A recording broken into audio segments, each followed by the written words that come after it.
A very warm welcome back to you, and welcome back to Bucharest for live coverage of the PGL Europe Minor Championships. We're just 2 matches away from finding out who the champions will be. And the big news is the 3 teams that have made it through to the offline qualifiers have already been decided. Big, Dignitas and Penta already guaranteed those 3 places. Now it's all about the cash. It's all about making the most money and being the champions of Europe as far as the minor is concerned. We're down to our last 2 games, as I said. Our next matchup is in the lower bracket final.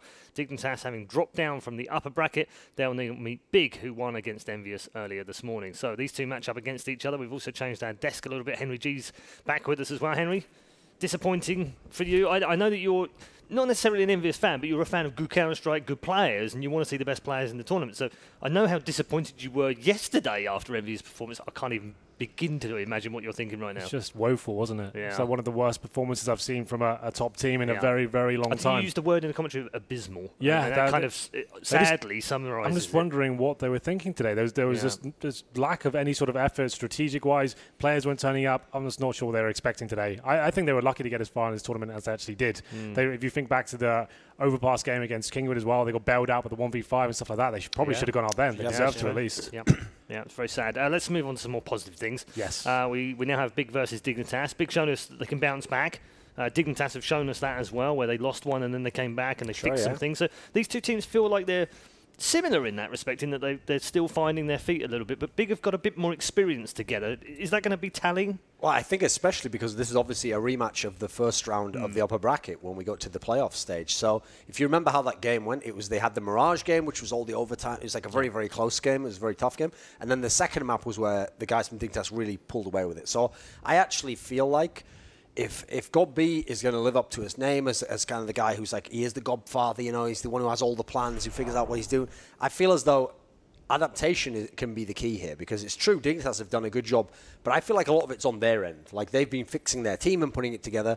But if you're Gob now, you've had a bunch of games from Dignitas to watch, demos of yourself playing them to go over and really like comb through for all the details of what went wrong. And I think now, you had that one bad game earlier, but you're in position now where, in theory, I think you can get the edge in this one. Dignitas has been good, but they haven't exactly been blowing everyone away. And Henry Godby said to us earlier on in the interview, I don't know if you caught it towards the end, but he said that they're good at adapting, they're fast adapters, and they're going to have to adapt again, because Dignitas, I think, are a different team this time around. I think Dignitas, the problem is you have with adapting to them. They're still kind of playing like a puggy sort of style right now. It's quite fast-paced and then set strategies off the bat as well, so they can adapt to them. I think it's difficult. I think you have to maybe concentrate more on your own game when you come up against a beast like Dignitas. It's not as kind of structured as maybe more experienced teams. Remember, these guys have been together, 2 months now? Yeah. So sure, you can download the demos and stuff like that, and they might be predictable to some extent, but they're always going to be throwing those wild cards in, so you need to be careful of that. Okay, let's take a look at the Dignitas lineup and show you their 5-man roster right now. It was a roster, when it came in here, we had some question marks over at least 2 of the players, maybe even 3 of them, and certainly over the whole makeup of the team. And actually, they've grown in front of our eyes over the last 4 days. They literally changed from a team that looked very indifferent, very incoherent, almost oddballs, a bit like Envy, really, on the first day, and yet here they are, completely different team. It's funny how they've been developing as each map in the tournament goes on. Like, especially played a lot of Inferno here. Their CT performance on that map especially looked so bad in the first couple of days, but they said, at the end of the day, we're going to go back, watch the demos, work on this. And normally that's what every team says that, and you don't really expect much, right? But they actually came back and looked like 10 times better on the CT side and started running away with games. That was really impressive to see. Just to mention Rubinho as well, the first team he's ever been the in-game leader as well, seems to be doing a good job. I have to say, though, he seems very reliant on kind of set strategies from the beginning of rounds, which is fair enough. Like, he's obviously not experienced within the role. Mid-round calls are a very difficult skill to develop, but he's just calling strategies off the bat, relying on his players, and they've got a very basic strat book, but it seems to be working for them. The roles are defined.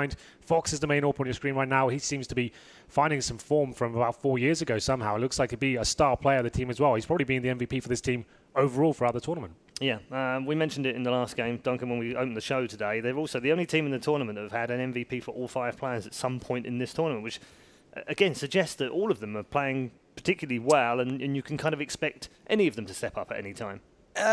In certain games, but I do feel like some of them, it's just been the 1 or 2 games. Actually, Jacob's the one who I still find a little bit underwhelming. When you see the lineup of names, he should be out front and centre. I actually thought to myself when they even made the team with Makalele, right, they're going to go as far as Jacob and carry them. If they can get him to be a star again, I thought maybe that was the logic. Maybe Rubino's like, I've seen this guy struggle in a phase for so long. If I get with him, I become the in-game. Maybe I could figure it out, But actually, he's been kind of not bad, but he's just been kind of just one of the players. It's the others. The others have been the better players. It has mainly been Fox, I think, Rubino, Croman. They've been the main players for me. They've been the standouts. You know, Rubino obviously more in terms of in-game leading aspects. Most of the Jacob highlights you think of have mainly been CT players. You know, it's just been like having a good spray down, good position. I feel like there's still a few parts they're figuring out on the fly as they go, and they're trying to work those into the equation. So in that sense, that's an area contrasting them against Big, where in Big, they know exactly what everyone's role is, what to expect from them as well. Like, they're not expecting Legia to take over the game and have a fantastic match. He very much has his own set role over here, and someone else has the fragging aspect here and has space over here. And so that's where Dignitas maybe lacks a little bit still. But again, first land for them. Yeah. One of the other areas, Henry, might well be in the maps as well. We've heard Big, they've kind of extended their map pool a little bit. And trying to play all 7 maps in a way and surprised us in the group stages. And we take a look at the map vetoes in a second. This could be a little advantage for Big. Definitely. We know Dignitas is certainly limited in terms of their vetoes. Probably like 3, maybe 4 maps they can play. None of them are that convincing. I'd say Inferno is probably their best bet right now. It seems like that's been vetoed by Big. So that's one string to their bow kind of diminished. Oh, yeah, you're right. Yeah, so that's gone. And Big, I haven't seen them play Nuke at all. I assume they don't play that generally. Like, that seems to be the common trend for most of these teams. Nuke doesn't seem to be coming into the map all that often. Cobblestone's gone. Kick things off in Cash as well. So we've seen Dignitas present that a few times. I'm not saying it looks amazing, but it's for a team like this, when you're making a new roster, the first map you're normally working on is something like Cash. It's a fragging map. You've got a team of stars here. You'd probably want to be focusing on that going forward. And it means you don't have to focus so much on the strategy. It's more down to, like, you do spawn-based plays and actually kind of, if you get some sort of like feeling at the start around, decent spawns, you can go for those kind of picks. So it makes sense they're bringing that to the table first. I can't recall. Has Big played that this tournament? I don't. Overpass? Yeah, I know. Sorry, Cash. Cash. I don't think they have. I don't think they have, so I don't know too much about it. But I haven't seen them play it, so that's got to be a good sign, at least for Dignitas going forward. Something we can take away from that. Yep, potentially. And then Duncan, Overpass for Big. Yeah, the thing is, I think it's a good pick. I think they've also done it tactically again, just against Dignitas, because they know it's not particularly a good map for them. They're also just thinking, I mean, they had a fantastic Overpass against Envious, so they're thinking, right, we've got that sorted. We've been preparing for that map anyway. Yeah, to me, this map pool favours the guys from Big. I think actually they have a chance to 2-0 here because they're good on Cash as well. We haven't seen anything of Cash from Dignitas. And in a sense, I think that's a flaw. While you could have something unexpected, since you spent the tournament basically figuring out your own team, I think not having played it means you haven't had a chance to play it, have mistakes, and then come back from that. So I think if they can get to 3 maps and we get to Mirage, that was obviously the thriller when they played before. Yeah, I think it's anyone's game at that point. But I'm favouring kind of the structure, the consistency of Big. I think they've got a good chance on this one. Okay. Yeah, I tend to agree. I think the matchup the other day, it seemed like Big were kind of discombobulated as a unit. They weren't fragging at all. We didn't see any of the star players arrive whatsoever. It was just that kind of game where only Tabson was really fragging. It seemed like Legia had one of the worst performances we've seen from him in quite a long time. Next, same story as well. But today, the whole unit seems well-rounded. And Kiev especially, he actually looked really convincing with the AWP. I haven't seen him play like that in a long time, like going back to the attack stage, but mainly. And he seemed like he was actually finding aces and big rounds and stuff like that, opening picks. So that was nice to see. And we didn't see that in the opening game against Dignitas early in the tournament. So hopefully he turns up once again. They continue that form. And I have to agree. I think in terms of what we've seen today from Big and the map pool, all signs point towards them. Okay. Big, maybe the favourites, certainly in the betting as well. It seems they are marginally ahead of Dignitas in that form as well. We're just hearing that the players are still setting up, and you can see they are just warming up and setting up right now. So why don't we dip into our social media goodie bag and put out a couple of questions. I know how much Henry loves these as well. Players you would add or remove from Big to make them a Tier 1 team? I think the obvious name is probably going to be Legia. Yeah. He's not like he's a bad player or anything like that. I just don't think he's overwhelming anyone. Like he's not exciting me when I watch him play. He probably fits into the system quite nicely, and he kind of helps Godby out in that respect. It's difficult to really know his full input without actually being in the team itself. But if you had to give me a name, I'd probably say that. In terms of adding a player to them, just pick anyone. It's an international team. Right? Oh, no, actually, this team's full of German, isn't it? So it's difficult to really... apart from Legia. But he's got a German passport as well. He's got half and half, so he can speak German. So you're kind of limited in that respect, I guess. I don't know. Who do you think to put in there instead? Yeah, that's the problem is if you're trying to think of people who speak German who can go in that respect. So that's a tough one. Like, for example, if we're talking about people, because I know, for example, this guy played with Godby before, I might say also remove Kiev, and I would maybe say if you could get Chris J from Mouse Sports, that's an interesting one. He's worked with Godby in the past. I mean, I don't think, as far as I know, he's like very fluent in German, but he's Dutch, so just do some work. That's like being 20% of the way there. So, yeah. Yeah, swap a little bit. I think they would actually work well together. I know, like in the past, he has a lot of respect for Godby. And again, in terms of an AWPer, the problem I have with Keeve is, Godby's answer made a lot of sense to me. The thing is, I don't think he's a star AWPer. I think they just use him very tactically and set him up for certain shots. The problem is, when you're trying to be a tier 1 team, I think you've got to have more firepower if you're big. Like the big problem in their team as well is they've got Nex, who is still a very talented player, but it seems like no one can activate that guy, you know. I mean, it's just not going to happen, I'm afraid. Disappointing as well, because he was one of those players you looked at and thought, he could be really good. 2 years ago, he was one of the most exciting German players. Like, he looked like he could be world-class. When he first joined Mouse Wars, especially on Dusty, that's in his home map, right? He was just blowing everyone out of the water there. Looked sensational and just dropped off completely. It's not, like, super awful anymore. Like, it's just not impressive. It's not exciting at all. He's just there on the server. We never reference him on the analyst desk anymore because he's just a non-factor, really. Yeah, I mean, you could argue the same about Chris J. He's had moments in his career where we thought he's had his peaks and troughs, definitely. Like, he seems to be really big. He seems to be, like, right now more focusing on the rifle, especially Chris J. Like, obviously Oscar's in the team with him now. It's actually quite cool to see him being proficient with both. And I thought he was a great AWPer back in the day. Yeah, he was. The thing is, like, he was like one of those really kind of wild card AWPers. He was so fast-paced and aggressive, and it sometimes worked out really well, but if you had those games when he kind of felt like he wasn't getting the shots he wanted, he lost his confidence, he was actually throwing the AWP over to Dennis. Like, that's when they didn't really have a secondary AWP, and it's like, that was that was actually a thing they were doing for quite a while. Like, if he was so inconsistent like that, he lost his confidence. But now he doesn't seem to be in that sort of that trough, I guess. So he's okay. Yeah, and we've seen the dynamic AWP become much more prevalent now as well. Yeah, that's true. But they've got Oscar, who definitely fills that role, I guess. So he's probably going to be like, I'm happy to go back to rifles. And he's obviously will be the secondary AWPer throughout. In the CSGO meta right now, every map allows you to have a secondary AWPer. So that's still fine. He still gets a go on it every now and then, Paul. It's fine. And that's actually a question I would have for Big as well. Like, they're a very good tactical team. They certainly know how to run a T-side. But actually, that's something they lack for. They don't really have that secondary AWPer. Like, there's very few teams that run. Like, the only one you can really think of that manages to have great success with that is Astralis. But they have so many strengths elsewhere. I guess you look at G2 as well. Maybe not so much success, but they like to force a double AWP every single time. Shoxy and Kenny SK as well. It's Taco and Fallen now seem to be the primary duo. Obviously, Cold Zero used to do it as well. He still feels on some maps. But yeah, it just seems like the way CSGO is going. You have one really flamboyant, aggressive AWP, and then someone who can hold the lines and kind of just keep things a little calm on the other side. More traditional AWP. Yeah, exactly. Back from the old days when we used to stand still for most of the map. Let's take one more, because I'm still hearing that the players are taking their time to get ready. They can take as long as they like, obviously. One feature you'd like added to see us going for a better viewer experience? That's a question from Hawkey.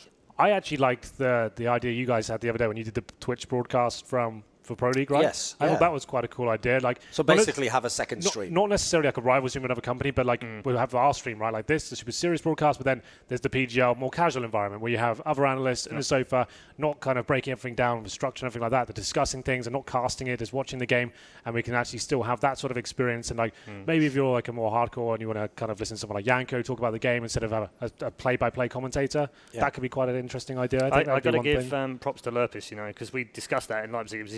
He was really like, I've got this guy, I think this could be really great. And he was talking about, you know, having Thorin and Yanko and a group of them on Skype, for instance, could just sit there and watch a game, but people would be interested in that. And that kind of, I think that developed into that kind of idea of, you know, let's put a proper show around it. So that worked pretty well, didn't it? Yeah. How did you guys get on with that? I didn't get to watch it, obviously, I was casting, but did it actually flow quite nicely? Well, the good thing was we didn't, even though we had Semler there, we basically said from the outset, we're not casting the game. And in fact, the whole thing about the kind of environment aspect of it was, if people want to watch something that's purely in the game, they're going to watch the mainstream anyway. So the concept was, it's just about the flavour of the personalities and what do they think. So sometimes, you know, we'd be purely analysing the game, but other times it'd be an extended 5-minute story about something else, and then someone else would make a point. So it was kind of like halfway between a podcast and halfway between a show. And to me, that's also how it could work, because I feel like it's the sort of thing where someone who, like, especially I think it would be great for matches where it's not the most thrilling one as well. So there's something to throw in the background, listen to a bit, you're still keeping in on the tournament. So yeah, well, funnily enough, one of the first games to actually do the concept of a second stream was Dota, but they went the opposite way. They went with the casual stream. Now the funny thing is that I'd reverse it. I'd have it that the main stream remains in that sense. That's just for anyone who wants to watch the game, and it's just purely like you stick to the game itself. I'd make it the other one's a niche one. It's like it's not. It doesn't have to be experts, but it's a bit more niche in that respect. Let me ask you a quick question. I've got to go back to the cast in a minute, but very quick question. Are you aware of how people watch that stream or listen to it? Because the majority of people I spoke to said what they did is they put your stream on, they had your audio on, but they'd watch the game on the other channel. And that's kind of like, okay, that's a bit a weird way to do it. But I get why they do it, Yeah, I mean, I guess it's more not sure. entertaining. Not sure ESL would have been that glad with that. No. But I say allow the people to do what they want. I'm just in favour of democracy. Freedom of choice. Exactly. Yeah, he's all about democracy. Thank you very much, pair of you. We've got plenty more to chat to, of course. 2 more games to go through today. That audio. However, our second match is about to get underway. So let's bring in our commentary team. They are almost ready to go. So let's bring them in. What do you guys make of that then? Are you on board with this whole thing? Of like an alternative stream? I think there could be more to be done. I know it's been discussed in the past where analysts kind of watch the game and go into more depth on very specific things as opposed to following the flow of the game style. And I think that there's a niche market for that for sure, which could be quite interesting. I'm not opposed to it. Yeah. There's some challenges there, though, isn't there? I mean, like Duncan brought up the whole, I don't think ESL will be very happy. Likewise, because they pay money to people. That's why I'm saying, though, you do it with the same company. Yes. Does it. Not necessarily rivals. Yeah, absolutely. I think that was obviously a conflict of interest. But you do it properly and have I think it's produced with the same company and it's in the same studio, but also, the same building, whatever. We didn't need double the talent. Well, no, so that'd be a shame. It's sponsored. You can side sponsor. It'd really suck if all the talent got hired for events and that. It would be terrible, wouldn't it? With Thorn more frequently. No, I'm kidding. What I would say is you could do it in the same You could be on E-League, mate. And I didn't hear what you said because I have my mic turned up really loud. Oh, okay. But what I would do is do it in the same building, and you could actually rotate talent in and bring in some of the players that are around as well. So you could actually just have them in a casual environment watching the game with you in, say, we'll call it a blue room, not a green room. Well, in the end, I think because your favourite caster, you want him at all the events, right? I see, You're right. The best NA caster. You're right. Yeah, so He's taught me how to count, that guy. So what we end up then is basically only 2 teams left because that's the only players we have left, and 46 of them in a room talking about the grand final. Yeah, it's fine. All right, okay, no problem. And then just lock the doors and burn it down. Bloody hell, that's escalated quickly. That got out of hand very quickly. Let's hand off to our commentary team. They're far more sensible than we are. That's not true. That's a lie. But we'll try to be sensible in this game at the very least, Harry. I think you're more sensible than I am. Yeah, no, I could see that being true. If you want honesty from me, you don't have to sugarcoat it. Okay, that's fine. Well, yeah, I mean, coming into this one, then we've seen the way the vetoes went and everything. Do you have any particular way you're leaning for this? Do you think that? Not really. I mean, I would expect Big to win this because I think they are the structured team. We know that Dignitas have put more time into a few other maps. Obviously, Inferno, they played a lot. Cash, they had a few games on. I think they could be decent with it. But overall, I think, Overpass, Big's going to slaughter them on that. And then, I mean, at this point, truthfully, for Dignitas, I wouldn't put too much pressure on trying to win. I'd put pressure on to trying to iron out tactics, kind of go with what they were effectively doing on Inferno, whether intentional or not, but boot camping kind of through this and trying to work out problems, identify issues, try a few different things, maybe call a bunch of different strats, or on the CT side where they want to get aggressive, where they want to rotate, try putting dynamic into it, and then maybe on the T side, iron out 1 or 2 really good strategies the whole time because they're in the qualifier. That's the main goal. Yeah. At this point, it's playing for glory. So for them, I think, use this as practice. The main thing is, I've been a big supporter of Dignitas throughout this whole thing, but I think this is the one time that Big should just 2-0 this, especially with how the maps went. When you look, kind of wins on this, Dignitas have really kind of beat LDLC, Team 123, names that are all right, but then you look over at Big and you have the likes of, Penta, not Hellraiser, sorry, Flipside, like Gambit, teams that are kind of a lot more established than what Dignitas have been able to beat. But heading into Cash anyway, already Fox has been boosted up and over towards mid. The rest of his team making their way in towards B, and they're going to be moving quickly here. Big, their rotates are going to be tested. That's if they even need them. Key even got B within the site, causing some damage. Keev still alive. Is finally going to be dropped out as Tensky grabs himself 2. Next and Legia on the rotate background, and all falls onto Croman. He's got himself in the 1v2. Has been allowed to make his way into the site. Push coming in. Both players face him at the same time, and Tabson catches him from the side unaware. Dignitas get the bomb down, but Big pick up that round. Yeah, good rotations, good push in mid. Caught off the rush toward B quite quickly, so good positioning and good timing. All works out. Dignitas unable to pick up the first round, but do get a bomb plant in, so, ooh. Okay, fair enough. They got the AKs early, so they're going really aggressive, which they can afford to do it. Like I say, they're already into the qualifier. Let's see some fun. So 2 AKs brought up. 3 sets of armor. Deagle for Fox. Croman and Tensky with flashes to support, but no armor for them. Already, Kiev is going to be caught off guard. Dropped out very early on. And now they know. So we'll see if they adapt to this and play a little bit more passive. Legia is still going to contest middle, but yeah, AK, perfect, gets the opening pick. Reveals that they have them, but they can work the map now a lot more effectively. That's exactly what you'd want. Legia. He's gone aggressive over in mid. Tabson going to be holding off Zia now in towards his B-bomb site. All of it really falls into Godby. He's here alone.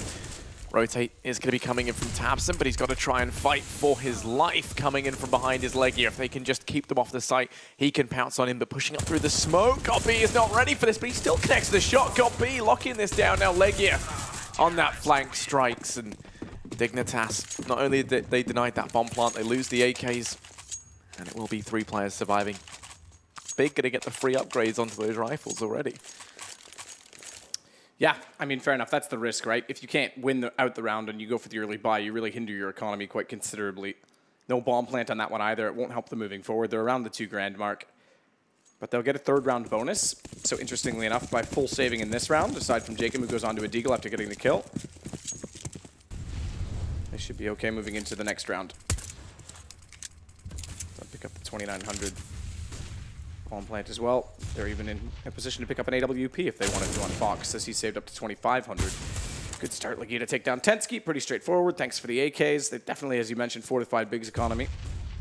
Just need to sit back and make sure they keep all those rifles alive. Now, ideally, as well, they get Keeve a few kills on the MP9 so he can start building toward an AWP. Yeah, exactly, right. And well, right now they haven't. The aggression actually going to be coming out with Keeve on this MP9 now. Lights them up, and there you go. Paints the damage across them, gets them both. Nice bit of cash farmed up alongside it. Now he can invest in that AWP. So, you know, exactly as you were saying, money gained gets the utility up behind it by going to be coming in from Dignitas. They've got themselves rifles across the board. Nice bit of utility to go alongside it. But as a result of handing those rifles over, when you look at Big's economy, it's looking fantastic when you think about how little they actually invested into this round.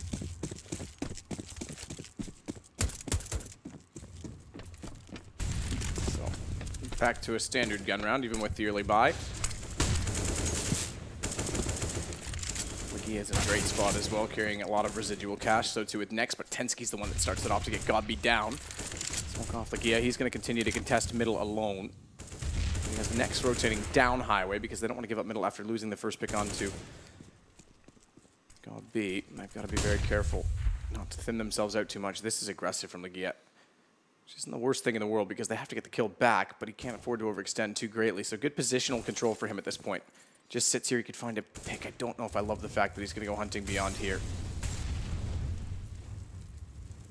Jacob has gone down out towards 8. Watch Croman. He should go down 100% right now too. Legia. Yep, done. There you go. Man advantage grabbed for Big. And smart play for Legia as well, because he doesn't go for more, doesn't get greedy, backs off, checks drop, makes sure no one's there.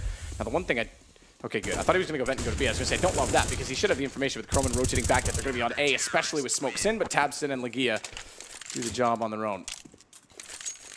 Big is just looking so confident right now. Just kind of the plays they're making, you can tell they're not... The confidence is something that we have seen kind of absent from Big. They looked vulnerable, but now into this already, we may only be 5 rounds in, but just kind of the plays that we're seeing them make of that of a team which are clearly taking this in their stride.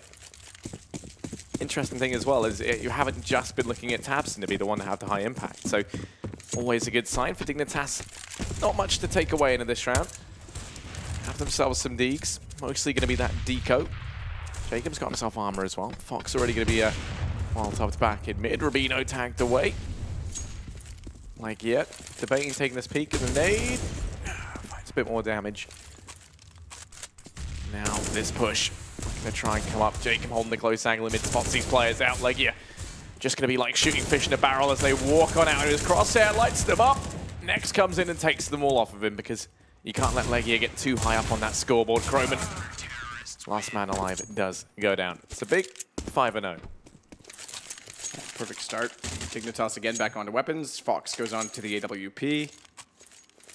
Big's looking really sharp today. Really sharp. Everyone on the same page. And after us discussing Legia and listening to Godby say that he's got skill, he can step up at times. He certainly is. He's listened to us say that we're questioning his ability. He's got 8 kills overall. Leads the way. Still no kills for Fox, by the way. So back onto the AWP this time. Oh. Molotov out early toward White Fox, but a counter Molotov and Fox down immediately. They do get good trades back. Tensky's able to win out mid against Next and Legia. Surprised they got away with that as well because it was so telegraphed they were going to go up early. Now, Tabson has to be careful at high weight. Thanks to this aggression from Kiev.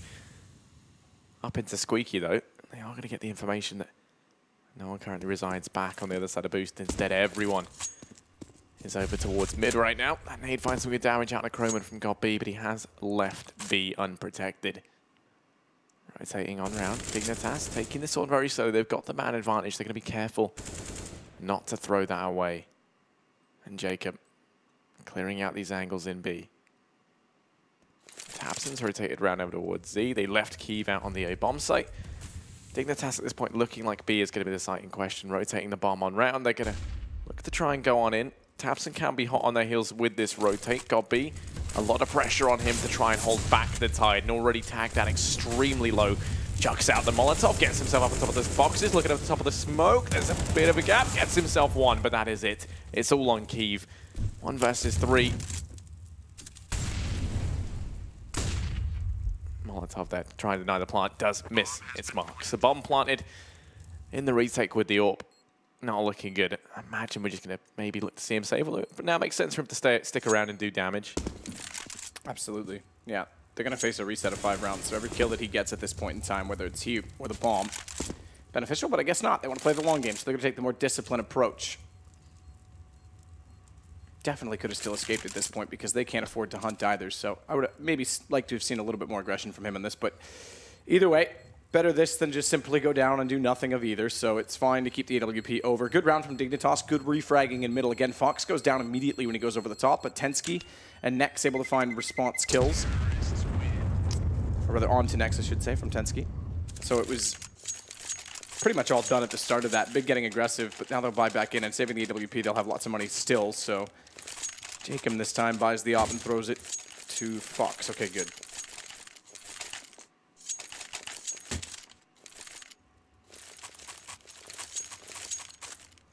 And 3 players staying alive. You can see Rubino's got decent cash, but the rest invested again quite heavily. So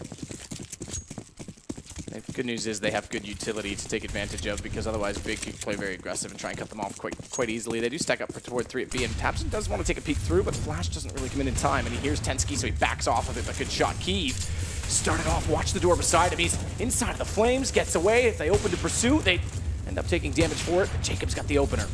Yep, dancing around back and forth in the fire and flames. He can't see anything. He's trying to stay alive. They don't check the angle. He's still somehow within the sight, making this work. Jumps back and forth. Tensky can't connect the shot, and Kiev survives in a scenario where there was no chance of that happening. It all falls into Tensky, and Kiev in with the big 3K. Somehow survives over towards Quad, right in the corner by MPK, and that's Big now with the 6th. Yeah. That was rough on the way through. It started out so well. Jacob getting a refrag as they started the execution to come through, but Kiev actually put on a Molotov at the exact time when they wanted to push into the site. And everyone's firing now for Big. Back to the pistols for Dignitas. They've got a chance to get this extension to around 8. 7 rounds for sure. They'll be buying the next, but still recoverable for Dignitas in the fact that they have gotten the economy low on 2 to 2.5 players. They'll be 2 rounds in which they'll be able to grind down Big. And if they do that, then we've definitely got a half. Dignitas can pull themselves back in it, but you can see what I'm saying about really not running best of defaults. More of trying to get smokes out and play for picks, which this time it works on the pistol. Fair enough, the Fox. And Godby's the only one over toward the B site, so they'll have to play a retake. Croman's going to lock them out as well over toward A, which is going to take more time as Tabson goes down to him as well. This actually looks reasonable. M4 picked up for Croman, who's still going to be a pest at that door. Finally, Kiev gets him, but look how much time that's taken because he's unable to rotate. Jacob's able to retake out toward middle against Nex, slowing him down. Doing everything right in the post plant in terms of using pistols and trying to control the situation. Yeah, Jacob going to go down in the process now. It's the 3-on-3. They've closed out this man advantage. And Big looking to try and get some revenge for this site being captured. Charging on in, smokes and flashes, rain on through the barrage utility. Tensky tagged away. It's Legia on headshot. Trying to mop this up in the 1v2. Flicks back to Fox on the site. Legia. Here's it. Tensky's pushed up. No idea where he is. Spots him out, but time too far gone. And that is going to be the round going the way of Dignitas. A round that they had no business picking up on the back of a swift entry from Fox, the lurk from Croman. Ultimately, everything falling into place that round. And that was also the round that Fox broke the curse. He was 007 up until then. It's true. He was. Now he Better with the Deagle, obviously, in this particular game so far. Dignitas tech, is this tack? I think it's tech because they pulled it back in pretty quick. Maybe I'm wrong. Tell me, producer. Am I wrong? Because I have... Oh, it is tactical. Interesting. So they're going to call it based on the money as well. They know that they don't have a full break yet onto Big. They have been struggling on the gun rounds as well. Obviously, that time they just worked for a pick, and it worked. They got actually a bit lucky that they played so passively toward B and stacked up the A side, because if anyone else was in B, it might not have gone through with guns there to shut them down on the cross. But I'm a little bit curious as to what their plan is. Aside from taking middle one particular round with guns, they've had no success of penetrating A. Keeves shut them down in the AWP. Potentially could slow it down. It's not even like Big's being very aggressive on the CT side. Aside from mid, we've really seen no one push. Lagia did it in one particular round. That was it. That Molotov is going to deny the boost. Already you can see that Fox has to try and change his mind. Rubino, they're still debating, but now he's going to get flashed in. Peeks aim main. No one there for Big. Instead, they're going to be focusing their efforts on watching middle. Lagia. They're alone. Could be looking to employ the boost. They have got Keeve over here at B, and as that smoke comes in, we're going to see the boost shortly following. That's helping out Legia over a mid. The only issue is actually coming in right now from Tensky and Kroman. I won't be able to catch him.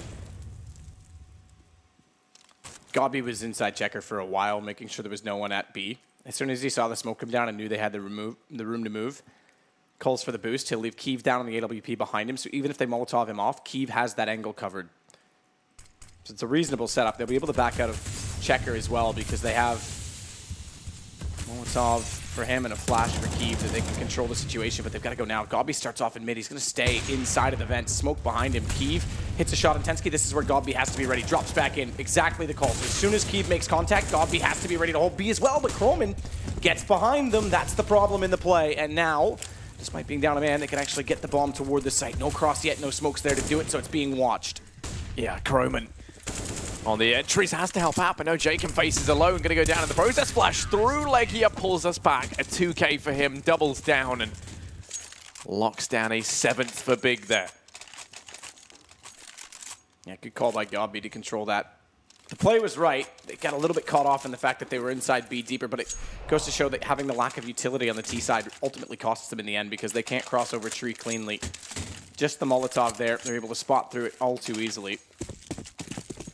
Thompson again, a good rotation. So too with Legia. 12 kills now for him, 12 and 3. Oddly enough, we know contribution and impact works in a different fashion, but the in-game, Valve has only given him 0 stars. Everyone else has the MVP stars. He has none. That's just harsh. I mean, I know Valve doesn't like it. I think he finally already plays good. Yeah, that's what I was going to say. He gets flack from people for maybe being the weakest, and now even Valve chiming in with their opinion. But for Dignitas into this round, they've already lost Fox early on, and I think they want revenge for this. They're going to be making their way over towards B. They know it's been a site that's been lightly held. Keeve holding that angle, finds the first. The shoulder peaks, looking to try and get punished. It's just a shooting gallery in B, but no, Kroman shoots back, goes ahead now. It's all on Gobby within the site, trying to hold back this push, drops the bomb. The rotate's coming in, and they have to first deal with him, and through the smoke. The Hail Mary there from Kroman punished, and that will now be an 8th for Big. This is Dignitas's. No, it isn't. Sorry, this is Big from that pick. What am I on about? Now I've made myself all unsure. It's all right. That's Insecurity fine. is it's a good thing. It's actually not. It's terrible. AWP again for Fox. 8-2 is exactly where we ended up. It is Diggs. Okay. It's just because coming into the veto, I thought these weren't good for Digger whatsoever. I just presumed it would have been Biggs, but no. No, Big picked overpass. Yeah, that's the one. Yeah, which obviously we saw they were much better than Envy on. So smoke down in front of B main. That gets at least the sunlight control, but no pressure there this time. It's Thompson that's going to be rotating back, but the problem is as soon as he makes that call to go support Gobby with the smoke down early, they get a kill on A, so now he has to go back and consider that with no one in the site. Next playing truck. Lagia is more than confident to just play white box and rotate as needed. Fox boosted, spots the gun barrel there, but Legia going to fall on back. 2 players here. If they take the peek out, Fox should be ready and waiting. Ever since he spotted that barrel, he's been fixated on this position. Legia just about peeking on over. Is it going to be in the crosshair of Fox anytime? Oh. Fox is very unsure. He keeps spotting him in little nuances, but it's Jacob to find the frag. Nex is instantly there to trade things back, and I don't see Nex wanting to stick around in mid much longer, especially as the push comes in. Goppy, they're already on your site, buddy. And he will go down as a result. Fox mopping up Nex over in middle, leaving this all on Tabson. 1v4. It's round done. Dignitas pick it up. Good early pick. Questionable positioning at B again. Really lax. So Big not exactly being aggressive on the CT side, specifically at B. Aside from, I like the setup when they put Godby in the vents, obviously. They have a nice crossfire setup. You can see into B main. That's passive-aggressive, if you will, but they are being very passive most times, and only one player there. They get insecure based on a single smoke, and it's the exact wrong time to rotate because Tabson, as soon as he does, they lose Nex inside of the site at A. So being assertive. Fox with 2 kills finally on the AWP to note, so he's up to 4 kills. Jacob and Fox, the 2 top fraggers, arguably. I mean, everyone's had an MVP stat for Dignitas throughout the weekend. They're the only team, or week, I don't know why we always say weekend, but throughout the course of the event. But in my mind, I mean, Jacob and Fox on paper are the 2 players you'd expect to be leading the way in terms of fragging for this team, and both of them on the bottom right now.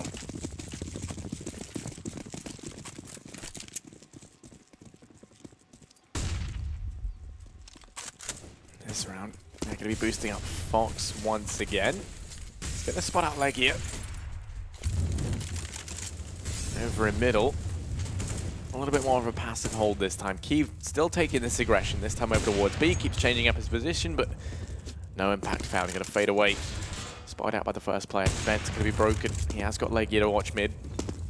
Smoke now dissipating. Turns his attention back out towards B main. Going to keep his sights fixated here. The rest of Dignitas slowly but surely pushing up in towards B. Rubino and Fox, they're going to be the first players to peek out through A main. Jump across, Tabson.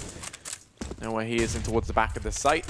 He's going to fall on back, change things up, but Nex is still there, so still going to suspect the player to be over at quad, and already it's a full rotate from Big. All 5 players here. Dignitas, they've still got time to change things up.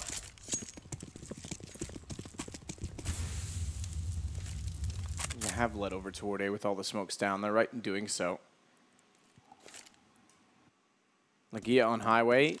Godby's got to peek out mid. As soon as he does that and clears the fact that it's open, Legia could actually play inside of the A site, but they've lost track. There hasn't been any action for a while. Legia will go back up. Godby's considering B, but goes back around. He's got to make sure mid's open. The problem is that Godby rotates off early. So the crossfire should have been set. Legia, he gets there now. It still works out because Tabson plays the hero. That could have been very costly in the fact that they had no crossfire on entry. If they had gotten around red crate, if they had bypassed, Tabson was absolutely done for, and Legia would have been playing retake in a very awkward timing situation. Pause is called in. This time it's for Dignitas, as you would expect. Now they are currently 6 rounds behind, approaching the end of this first half, and I don't think this is how they quite envisioned it going. Big, looking flawless. And I mean, that's exactly the form Big are going to have to be in today. Penta are kind of their arch rivals, so if they do see it going through to the grand final. The funny part about that is like Penta's beaten them in all these finals. They've beaten them in all these events. The one they didn't is when Big got into Pro League over them. Exactly. Like, and that was the only time. Yeah, arguably like the one that would matter the most. You get into Pro League, you're in front of more viewership, sponsorship, etc. Gives you maybe more of a rapport in the community to get invited to some of the closed qualifiers, if not the events themselves. Nope, sorry. Get wrecked the one time. And I mean, I'm not sure if you've heard, but I've been at a couple of LANs. Yeah, I'm not even going to continue with this joke any further. But yeah, Dignitas. Okay. Which ones? Mountain Dew League LAN and, of course, GeForce Cup. Oh, okay. Possibly forget. But, yeah, Penta are both. And Penta actually beat Big in the finals of 1 out of 2. And now, anyway, Dignitas, they're stacked up outside of B. 4 players here. They're going to lead Tensky in mid. The pop flash blinds Rubino's teammates, and he just bails on them. Decides to make his way in towards B in the process. Now held back. Goppy has to watch out. Player pushing in behind. Legia does trade things. Still the man advantage here for Dignitas. Now, a change of perspective. Going to look out towards the A-bomb site. There, Rich is could be held here as they go charging on in. Not if tabseN can put a stop to it, and down they go. Line up for him. All on Fox with the Deeg, trying to wreak some damage in the back line, but next there to trade that one back. Not an easy play for tabseN to make as well. If you give up highway and you're playing toward the A boxes, it's the most common position you get caught off from. So he gets the call, drops to the lower spot, and finds them on the way through another round where he plays the hero. He's starting to roll as well because putting him there as the anchor, they'd completely left the site. So it would have been a retake. Even though they've got a decent, healthy advantage, that completely shuts it. Oh, yeah. He's loving it. All the fans in the studio. Was that there's a couple 100,000 people sitting in front of him right now. Was that the Fox tongue I just saw him attempt? It might be. It might be. See, I mean, the thing I love about tabseN is he just looks so cheeky. Like, if he beat me, because I feel like he could beat me up, right, like physically. Okay. But if he was wrecking me and I looked up and I saw him and just his cheeky face, it would tilt the hell out of me. And I think that's one of the reasons why he's smiling down on you, beating you to a bloody pulp. Yeah. Are these the things you think about, Harry? Yeah, it's awful. But I mean, the first thing is in your mind, you've got to be the victor of all, and then confidence will follow. So you need to picture yourself on top of tabseN. Well, maybe not like that, yeah, but, you know, just beating tabseN up, you know? Just violence. Why violence? I don't know. Violence never solves anyone's problems. I'm, peaceful man. Into this round, tell you who isn't looking too peaceful. Tensky. Yeah, well, yeah. Okay, no, he's looking fairly peaceful. It's Legia who is the victor of that engagement over a mid. Peeks out. Croman spots him with the AWP, but does miss that shot. That could have been the trade found. Jacob using his movement to his advantage. Hop and skip at a jump down in mid. Gonna go ahead and drop out next. Into the 2-on-3. They have to get this bomb. I'm going to go ahead and pick... Yeah. No, haven't picked it up. They drop into B. They've left bomb in mid. Still going to make sure that is a well-known thing. And now they realize. Now they have to go back for that. tabseN's already discovered it, and that's terrifying in and of itself. He is tagged down at 20 HP, but he's got time to work with. Picking up the AWP. He's tagged down so low. And I guess he wants to try and do this in one. And they're going to vent boost to try and catch him off guard, which I like. tabseN's smart, though, and it looks like he's prepared for this.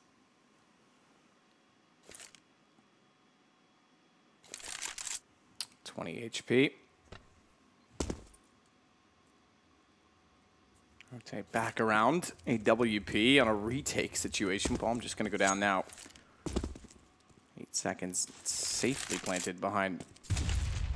site. That was the problem with that spot because that could have done so much damage. tabseN starts it off well. Down goes Jacob.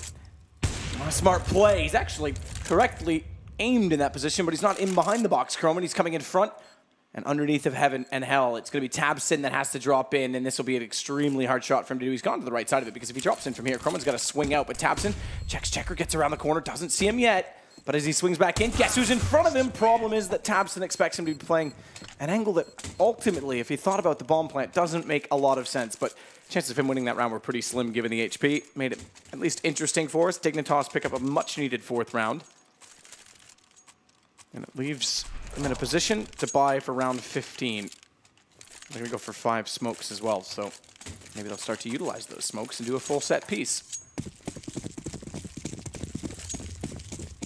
Yeah, that would be nice to see. Last round of the half, they can have everything they need, as you were saying. The extra utility going to be valuable. Keith, nice bit of B hopping there to get him up and towards checkers. Isn't going to prevail. It's Legia in mid to find the first. Fox already down and out for the count.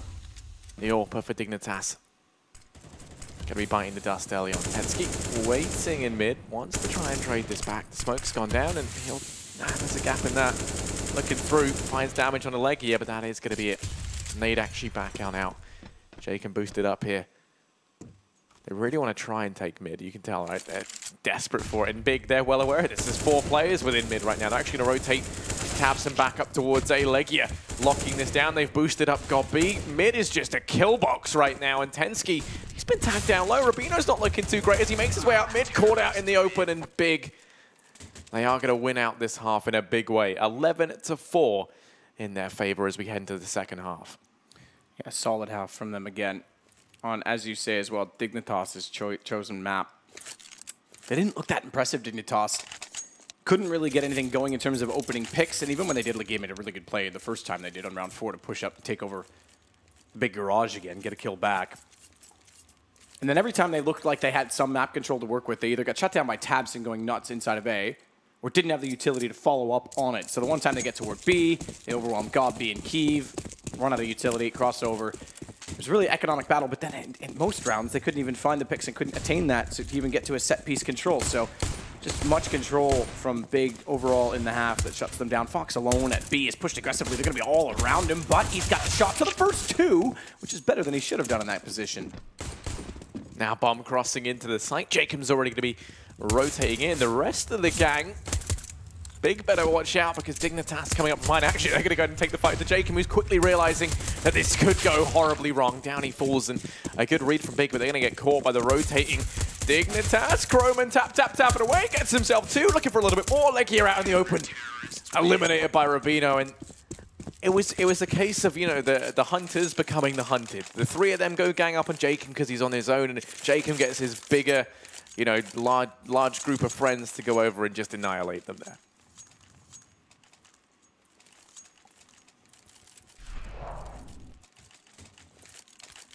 So good start again for Dignitas on a CT side.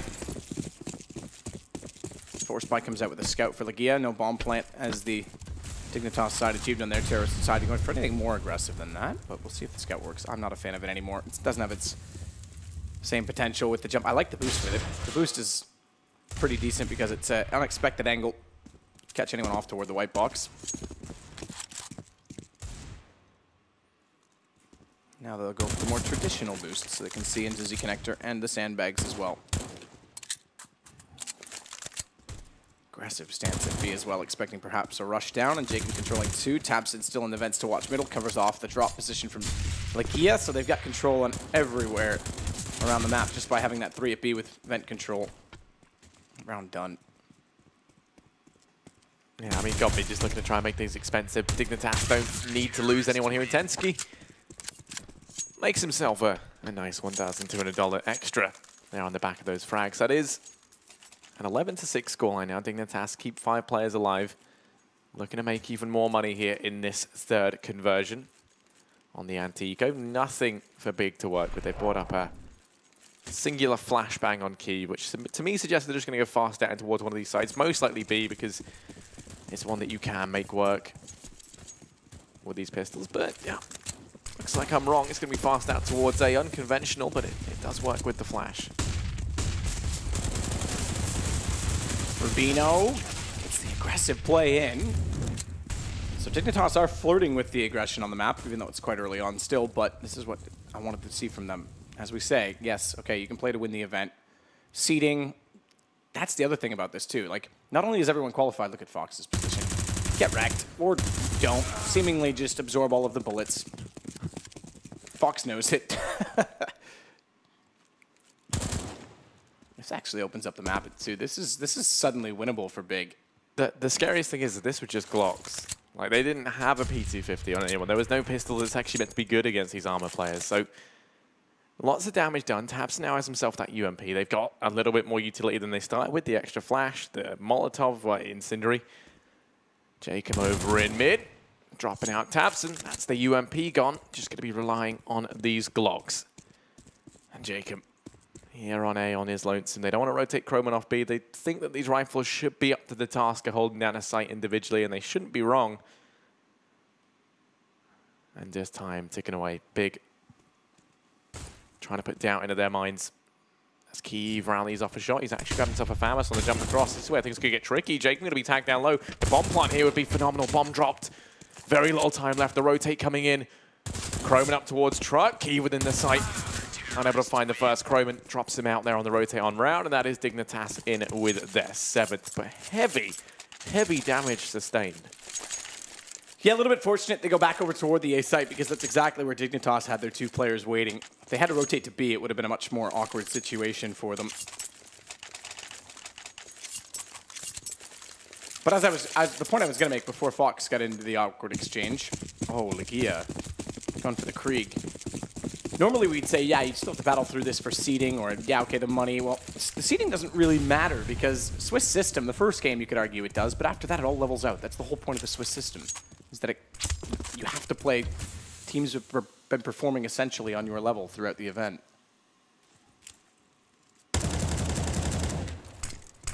And well, for Big in this one, it just looks to be fast out towards A. They're going to go charging on in. Dignitas not in the best position to try and put a stop to this, especially if they lose the 2 on highway. Those were the quick rotators. It leaves all the pressure on. Oh, okay, everyone dead. Next, actually going to get caught in the crossfire. Legia apparently wanted the frags for himself. Power struggles within Big, potentially. And now it's just Fox and Jacob. Smoked off as well, Fox. They might have to call for this. Yeah, he's already gone. Back through vents. Jacob's actually going to try and get at least another kill here, but they're locking him out pretty severely and significantly with smoke. So Big finds number 12 in the first gun round. Very, very quick attack toward the A site.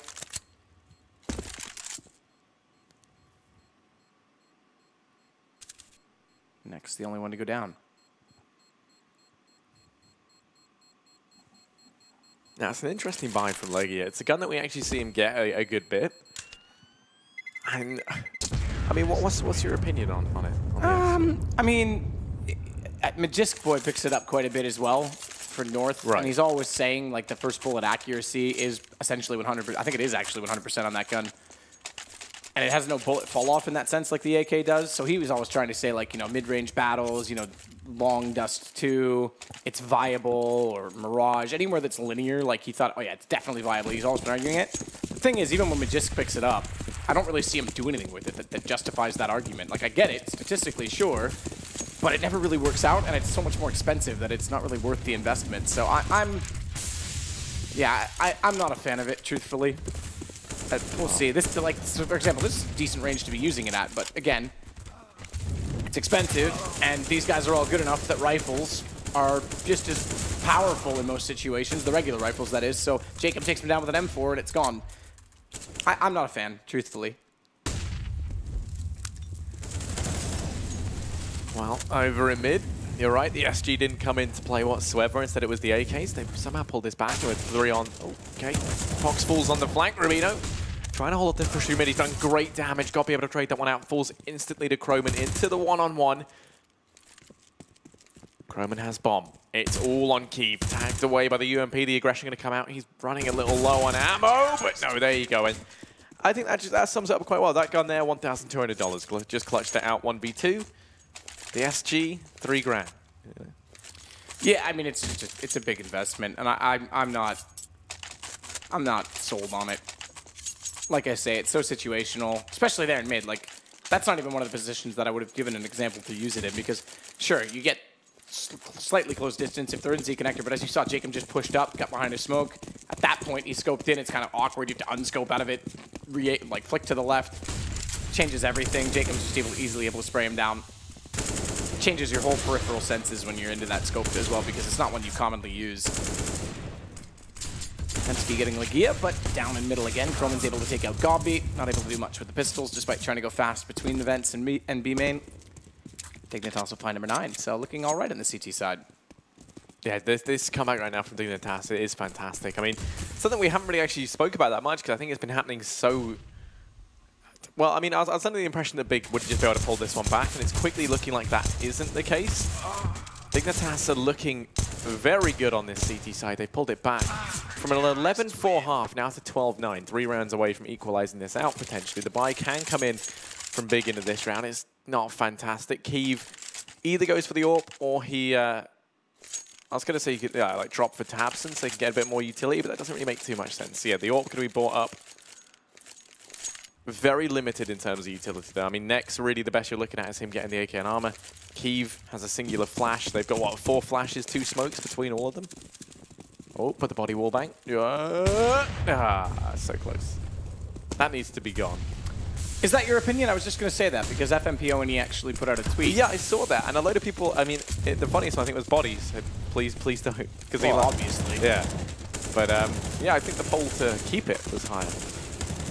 It was, but you have to remember that some of the division for no is split between the fact that he put no and less damage. So some people could have argued for less damage. Again, Dignitas able to set up the crossfires. No penetration power from Big. You think if they were big, they'd penetrate well, but obviously things, it's not about the size, Harry, it's how you use it. And right now they're only using utility about halfway. So they're getting the site angled off, but then not finding the kills. And the crossfires in A, especially from Dignitas, have looked very, very good. Yeah, now Keep just looking to try and hold on to this AWP if he can. Going to be in the 1v4. I think he's waiting to see if someone is flanking from behind, which they're not. And if they were, well, actually, now you say that, Jacob actually to start the aggression, but goes the wrong way. He should be able to hold on to the AWP here. If he finds the player lurking in from behind, then we might see him try and go for this, but as time whittles away, his fate is sealed, and the save should be coming in. Especially with 3 players for Dignitas inside of that A-bomb site. Right now, I'm very impressed with their CT side. This is the other thing as well with Legia going early onto that SSG, the Krieg, because it's fine if you have a big economic lead. It's kind of like running a double op in the same sort of mentality. Very different, obviously, but mentality-wise, let's go with that. So you pick it up. If you have a big economic lead and you lose it, it's not a big deal. It doesn't hinder you all that much because you just go back to a rifle, or you know, if you go down, you pick up another one later on, swapping it out. Keep trying to do what he can. The fact that he buys it early and they don't have economic establishment, as soon as he loses it, he's hurt himself so much going forward. And we can tell now money is starting to become a factor for Big. They just lose the AWP trying to be saved on Kiev. They're sitting in a save position now, even though they've got a loss bonus. They have to basically sit back. They could go for pistols here if they really wanted to, but that's about it. And it's only a 2-round difference, which could be cut down to 1 immediately.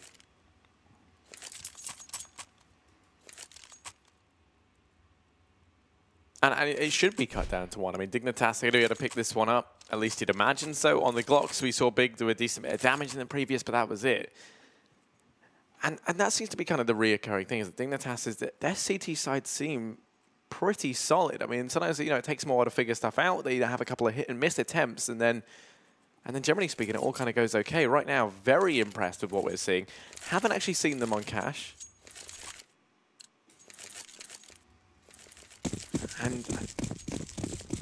Or at least have any notable performances. I think we have seen them play on Cash. And right now, I mean, their CT side's looking fantastic. Tensky over in mid. The rest of the guys from Big pushing on round over here towards B. Bomb been left on Legia. They're going to just try and go for the plant. I'm never a fan of these because generally speaking, they don't work. Good shot, Fox. That's too slow. That's too much. You got to know the angle. If you're going to do that, you can't extend yourself out to the point where you're just sitting. So yeah, a bit poor. Jacob's able to contribute. I want to point out as well, as they tried, don't let this plant go in. That's thankfully. Because the whole point of that was to try and cause rotation, cause chaos. The problem is they didn't get any kills early and slipped the bomb out to get money. Unfortunately, it's not going to work for them. They'll still be able to buy with the lost round bonus, and they could actually still go, yeah, there it is, AWP for Kiev. But just to point out, Kroman, by the way, 22 kills, leads the way quite significantly over 4 kills over, or 3 kills, I should say, actually, Legia's on 19, but 4 kills over Dobby and then a bunch over the rest of his team. He stepped up a lot. The first game I saw him, and he seemed very static. We saw him when he was playing pit side on Inferno. He seemed timid. He wasn't really controlling his angles. He's quite confident on this map, and he's impressed me more and more over the course of the weekend. Seems to be coming out of his shell, getting used to this team. And on top of that, when they swapped him on Inferno and put him in the A site where he could be a little bit more dynamic, he definitely fit into his own role there as well. So someone to watch, I think. He could definitely be on my radar by the time the qualifier comes around. Tell you what, Kiev was on Jacob's radar over in mid. He's gone down. Man advantage here. Dignitas, so they look to try and continue this CT side in fantastic form. I mean, Big don't really have an answer. We haven't seen anything too convincing or compelling come out from these guys. It has just kind of been a slaughter at every turn. This time, Tabs are going to try and open things up over in B, and this is the start they needed. Jacob going to be dropped out. Fox falls. Now it's all Kroman to try and hold the push off from CT. Spots that first player. Just going to be holding it. Sprays through the players crossed. Bomb on the site. Man advantage for Big. This is where they can try and get some more rounds on the board in this T side. Legia holding the play in from CT. Rubino, lots of angles to check. He's going to walk past Tabs and be careful. Out into the crosshair he goes. Will be dropped, and now it's Kroman and Tensky 2v4. And they're going to elect to save. Full on back from the site. You know, I mean, I would have liked to maybe have seen them stuck around a little bit to see if they can do some damage. They've got enough money to buy into the next. It's a little bit risky because Tensky is fairly low on cash, but any damage they can do is fantastic to the side of Big, who have nothing. At the end of this round, they're going to lose that loss bonus as well. So It will be a 13-11 in scoreline. Big starting to pull ahead again.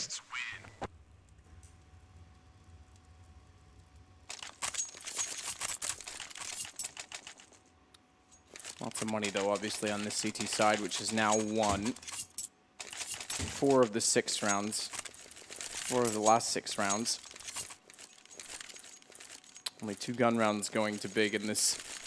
And in both of those, it was bomb detonation, leaving a few players alive each time. Last time, 2 saved. The time before that, 2 saved. So they're still keeping the money healthy as Keith's going to try and go for it again. Doesn't quite land it.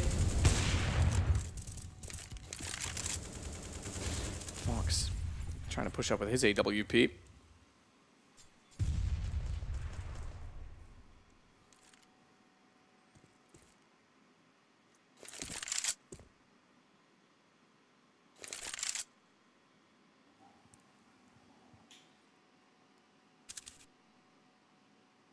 Right now from Big, I mean, they're just taking this very, very slow. They know that getting that 1 round was a difficult one. And they don't want to try and throw it away now because the reset will come in. So now they're going to look to try and turn their attention over here towards A. We've got a player in mid in the form of Croman. Tensky. And Rubino in the site. Rubino actually to rotate down to try and help mid, leaving this on Tensky. A lot of pressure is everyone from Big about to come his way. The good thing is they're boosting actually Jacob up in towards middle. This means the rotate should come in that much faster. Tensky just has to buy a little bit of time, but he only gets 1 roasted in the Fire and Flames. Now the 4-on-4, and they're going to be pushing on in at brute force from Big. They're going to go ahead and get this bomb down, clearing out the site. Kiev eliminating Croman on the flank. That gets shut down almost immediately, never even plays into the round. Legia has been dropped down low. They don't have any utility really to try and flush him out with. No Molotovs, no nades, but it's Rubino to go ahead and equalize this out. 3-on-3 in the retake. Kiev playing it around the smoke over at A main. Actually going to take the aggressive peek. Down goes Rubino. The trade comes in. He hears the player out on forklift. Trying to connect the shot in with the wall bang. He does leave the teammates in the site to try and fend for themselves. Bomb isn't planted for A main. Next going to drop out Fox. It's the 1v2. The smoke's down. Not defusing just yet. Time ticking away. He doesn't have a kit. There he does. He's picked it up. Oh, if he gets this, yeah, no, he's missed a few. This is where it gets awkward. Get the knife out, Kiev. Thank goodness he ran out, and Kiev actually got that because that was about as awkward as you'd like. Even Jacob knows it was reasonably close. That was uncomfortable. Well, Big gets 14 rounds out of it. The first time they've strung together back-to-back rounds the entire half. So thankfully they had the 11-4 lead because they're looking a little bit shy on their T-sides, which we have seen a few times this weekend in that they just, maps they don't play, they clearly don't play because they don't have as much intention, I guess you could say, or execution plan to start the rounds. It's not even so much once they get toward it at this point in time for them. It's really just getting the open again here. Taps in through a smoke, walking to a very simple crossfire by pushing mid early. They don't need to be that aggressive that early on, especially if they don't have the information as to what the CTs are going to be doing because minute 29, down 2 men, only 1 trade back. So they sit in a 4 versus 3. Like, yeah. Over here at 8.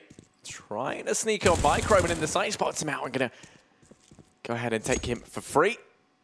No trade just yet, but a player has exited. It's got B.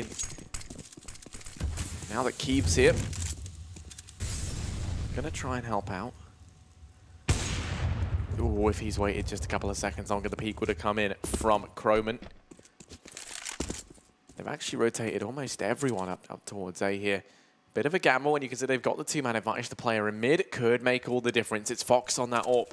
Turn their attention out towards A. Now flicking down in mid. Got B gonna get the forefront of that. Now it's just Kiev 1v4 with the AWP. We've seen him in this situation once before, and he is just going to look to try and save Big. We'll lose out on this round, and that's Dignitas in with a 12th. Now only 2 rounds away from equalizing this out, and they haven't allowed Big to reach map point just yet.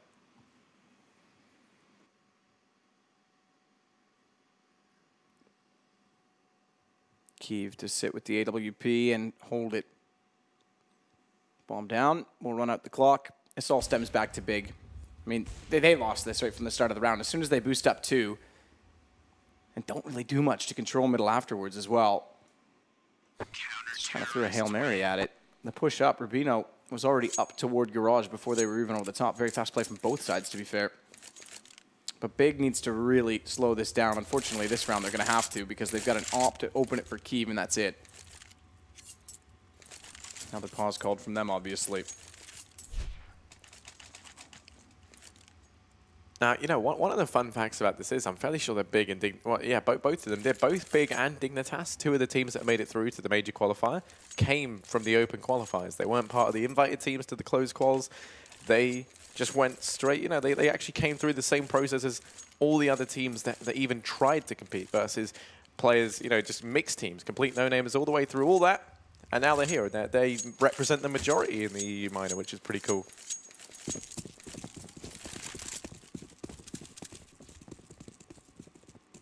Oh, that time I thought I was going to nail. Rubino gets tagged on 63.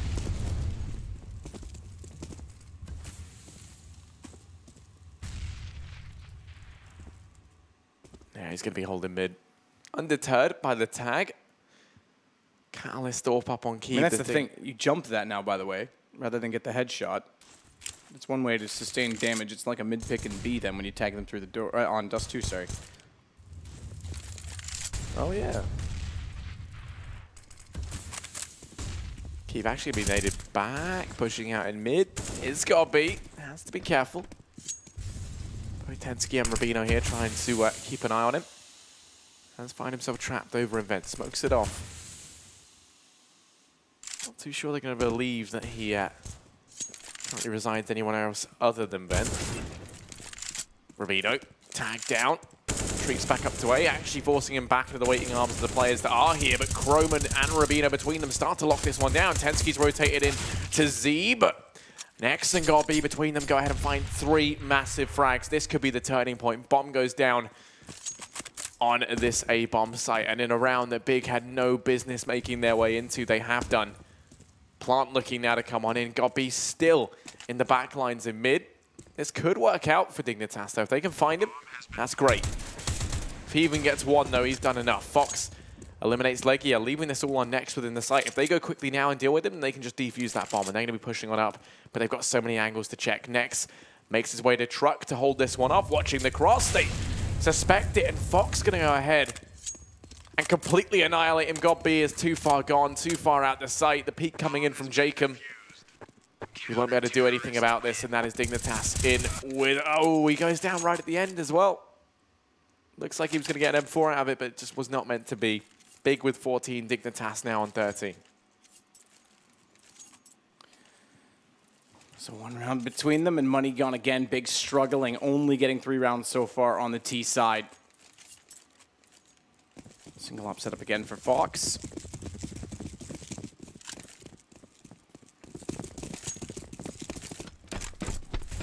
So over toward B, Big wants to go this time. Tabson's trying to go toward A main for what reason? Yet to be determined. Checks it, no one's there, smokes it off. That single smoke's not going to do anything. Croman's already playing it passive. They're already playing aggressive in mid, and Fox is playing aggressive in B. So Dignitas is playing with skill and with fire, but making it work by getting in these aggressive positions, and Big can't do anything of it.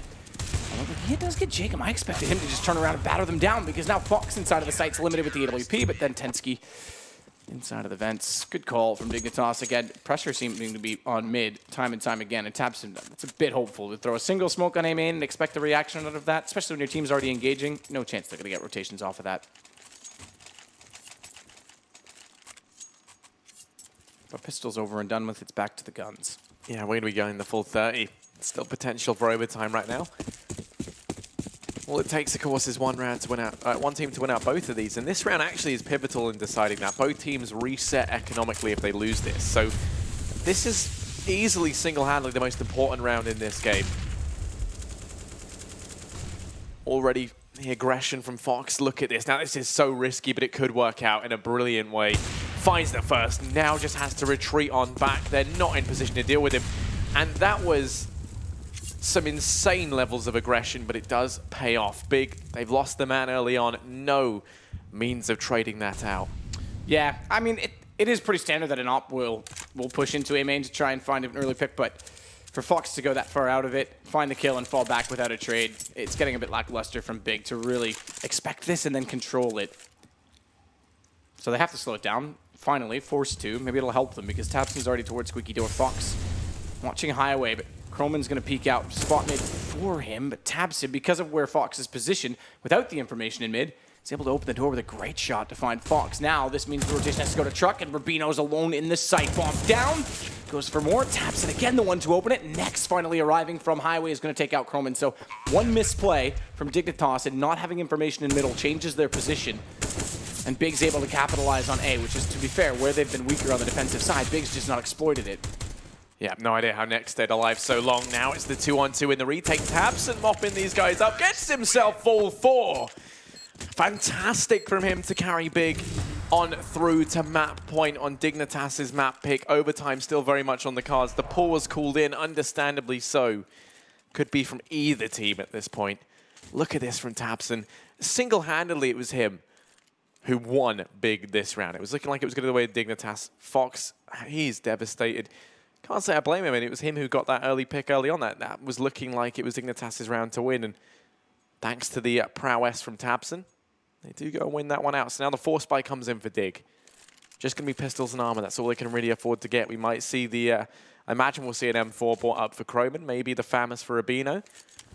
But the other three, they're going to be on pistols and armor.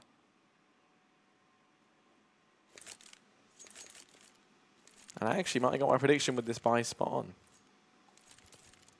Croman, don't do me wrong. Don't go buying a UMP so you get the utility. Only for my prediction. Ah, he does. He does exactly that. What a guy. What a master troll.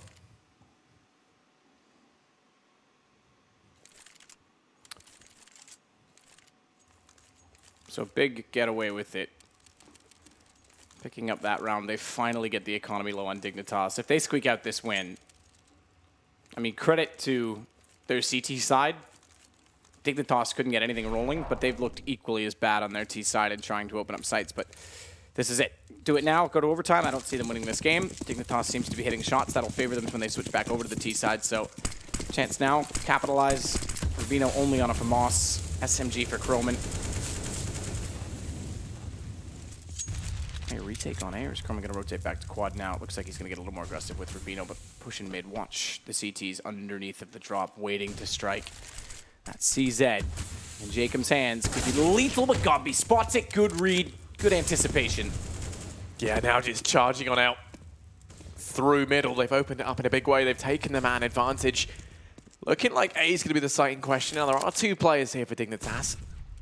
One of them, Rubino, with the FAMAS to take the long range. Croman going to watch his back with the UMP, holding the close angle in sight as they push on out. The bait and switch played, but Legia comes up trumps. Rubino to try and throw things back, only gets one. It's all eyes on Fox. 1v3, tabseN going to be holding the push, just falls away, but they can hear him rotating in thanks to Nex over in mid. Fox, so much pressure on him right now to try and win this round out.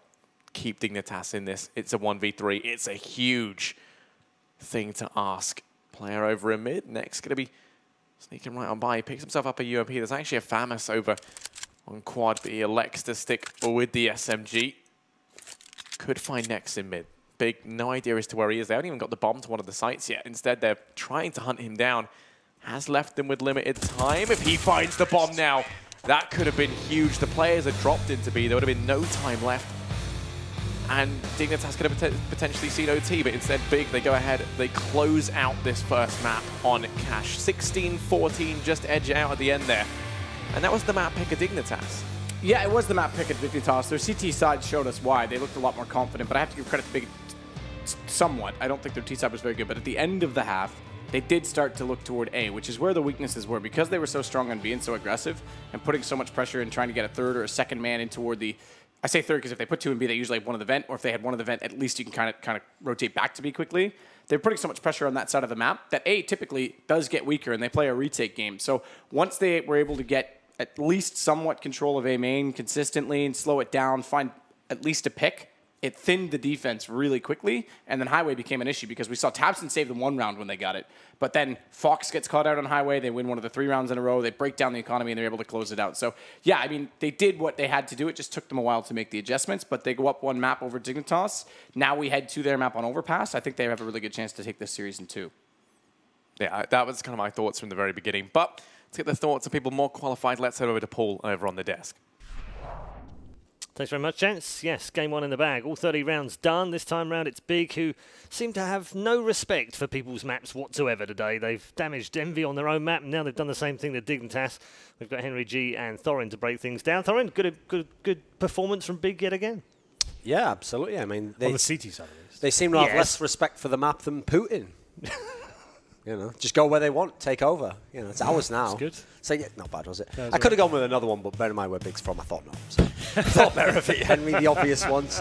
No, the thing on this game was, this is actually why I'm favouring Big in this matchup. Dignitas certainly has firepower, and they actually have players who can win clutches, etc.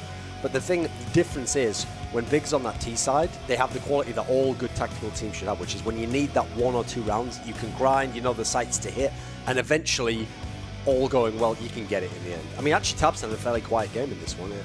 Despite what a monster he was in all the others. He did step up in those last few rounds. So that was the difference maker. He did clutch out. Like, he absolutely didn't have a monster performance, but that was good, right? They could still get the wins out by him going absolutely wild. He took a couple of clutches at the end there, but it was actually still a decent big performance, and the fact they picked up Dignitas map here, it does set the tone for the rest of the best of 3. And as we see in these highlights, there were some big Legia kills. There was a lot. You know, I mean, here's the thing. Logically, it should happen, because if you know how averages work, to get such a low average, you've got to have some massive games every now and then, right? You know.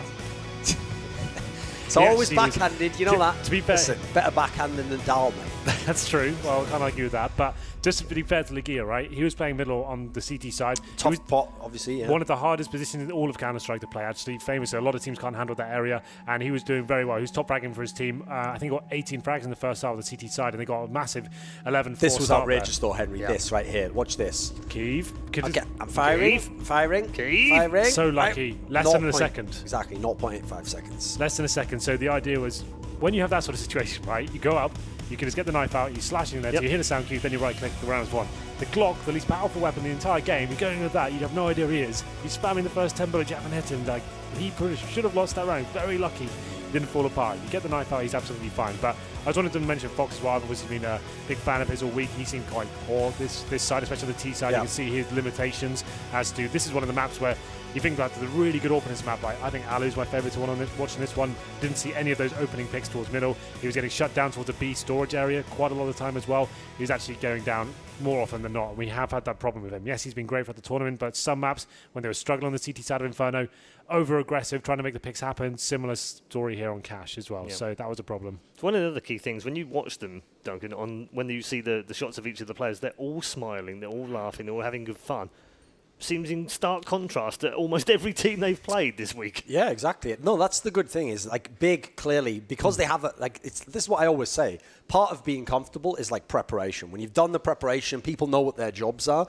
Within that, you can have good performances, bad performances, but the key thing is you have an idea of what you're meant to be doing. Yep. So you know what you're aiming for. You know, if you have a bad game, I know what I have to do next time to make it work. So that's why I feel like they're a lot more at ease. Whereas, I mean, I realised the Dignitas players, it's just frustration for them because they actually haven't got much experience, you know, they haven't got much to go off. But we saw some of the other teams at this tournament, and it wasn't just frustration at what they did in the game, it was the idea that they have no clue what to do next. They don't know how to fix the problem. Yeah. So that's something I think that Big, being a real team, have above a lot of the sides here. Yeah, and MVP for this particular game is going to a man who we've been pretty critical to. Legia. Yes.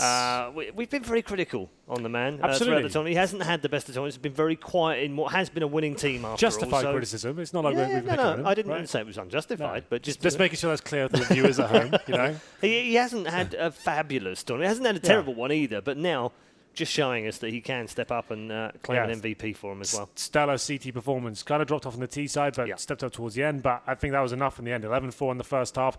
Did win the pistol, but he just looked so strong in middle, as you referenced, one of the hardest positions to play.